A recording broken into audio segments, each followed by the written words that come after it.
Sanibonani molweni ndiyanamkela eseTV ngesiXhosa.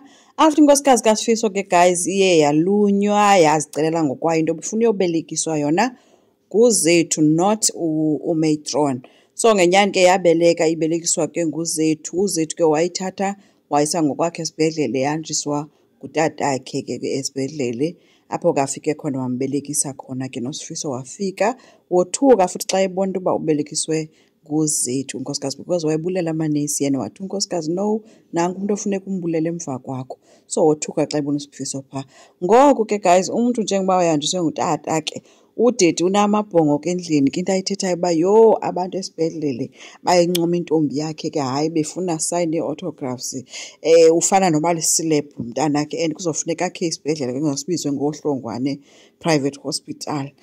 Oko kuhlekwa ke wethu senje uba ngumntu nje apha kumnandi kuthathekile.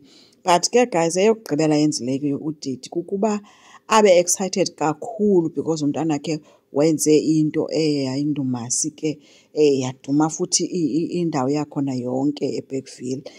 But ke ngoku xa sefika ethaveni guys uyadisha uyothenga itafile ibethe bemnyama uthi abantu nakuselwe intombi yakhe irich. Akayazi intombi yakhe ayiqashwanga ndawo ibinceda qha ngoku ibiphayana.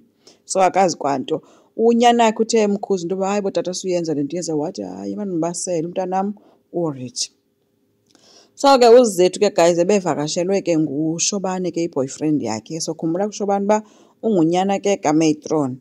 So bathe ke sefikile wathi mabakhe bathathe iwalk ke bathatha iwalk ke ukuya ezishophu.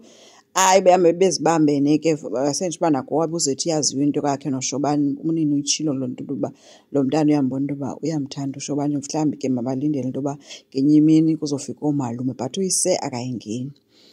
Xa befika eshophu kubanjenwe kumnandi kunjiya wonke umntu ke guys uyayi-appreciate le nto yabo bajongile and ngaphandle kwaloo nto but uZethu ngakasafumani laa nto bekade yifumana ebantwini basendaweni yoba bemjonge kakubi ngento wayenza phaa ekuhlolweni.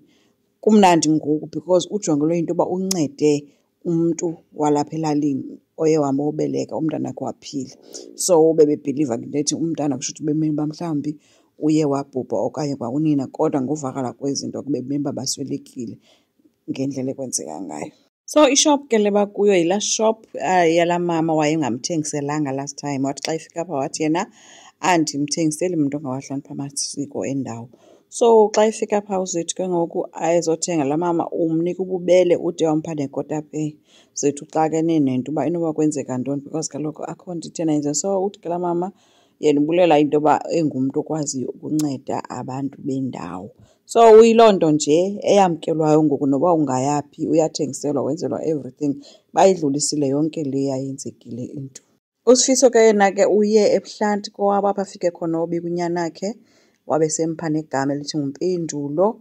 Emveni koba enze yonke loo nto ke uke wongena esigodlweni sakhe apha ufike khona wavula into eyi-memory box ke ngokwesilungu andiyazi kuthi siyibiza ngantoni. Apha afike khona wakhupha ubuhlali okanye intsimbi erephishelweyo ngento ayithathe loo ntsimbi leyo waya nayo kuloo Zethu. Apha afike khona uZethu ebhizi i-laptop yakhe othuke kuZethu ecinga into yoba yena inoba umntana unengxaki naso ufanele awunceda. Athi uSifiso hayi akho nto nomntana phakathi qha ndizise le nto. Ayibeke phantsi angamniki esandleni isarephishiwe ayibambe kuZethu ayivule. Xa seyivula ke yile bracelet abe sebuza uba hayibo ndizithini na ezi ntsimbi abe sesitsho ke uba le nto kwakuye katatam. So utatam wayengumntu owayenceda abantu kakhulu endaweni and tatakhe wasweleka ka-accident. Usweleka kwakhe kwasiwa ke esibhedlele. Xa ifika ke esibhedlele kuthiwa wopha kakhulu zange akwazi ukuncedakala.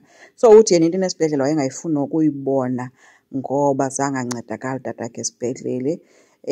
Nomamakhe ke wasweleka akasekho naye kodwa uthi ngalaa mini uthe asobona into yoba ukwazile ukunceda inkosikazi yakhe nomntanakhe yasuka yonke laa ngqondo yokuzonda into edibene nesibhedlele wahlolisa.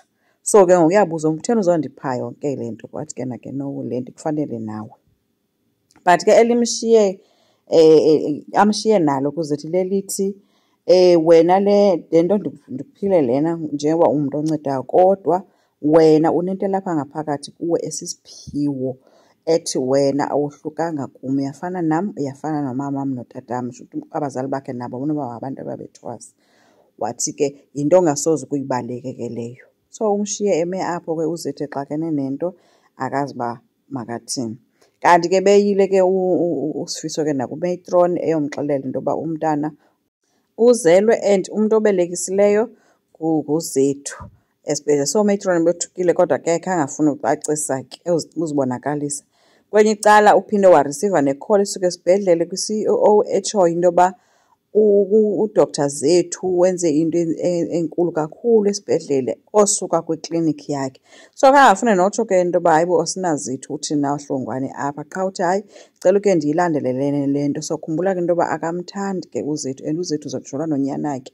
Futhi uZethu ngulo benze into ayenzileyo phaa kulaa ndawo yokuhlolwa kweentombi and naye wayeyiphathi yaloo nto. So asazi ke nokuzawude atshintshe nengqondo yakhe njengabanye abantu, naye amamkele uba ungumntana orayithi okwazileyo ukunceda futhi uzazonceda umphakathi. Enkosi, ngicela siqhubeke, subscribe, silike, singakhomenta futhi. Bye.